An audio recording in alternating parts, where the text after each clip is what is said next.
সমস্ত ইন্দ্রিয় দ্বার সংযত করিয়া অচঞ্চল ভাবে মন হৃদয়ে রাখিয়া ভ্রুদয় মাঝরে প্রাণ করিয়া ধারণ ব্রহ্মের স্বরূপ ওম করি উচ্চারণ। আমায় সরিয়া দেহ তেজি যান যিনি পাণ্ডব পরমাগতি প্রাপ্ত হন তিনি। স্থির চিত্তে নিত্য যিনি সরেন আমায় তাহার সুলভ আমি কহিনু তোমায়।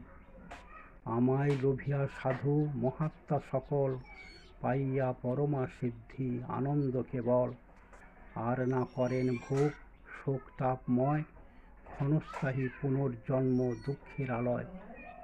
এখানে গীতায় বলছে যে এই জন্ম মৃত্যুর এই যে পরিক্রমা আমরা করছি বছরের পর বছর ধরে সহস্র যুগ ধরে, এটা আর পুনর্জন্ম হবে না।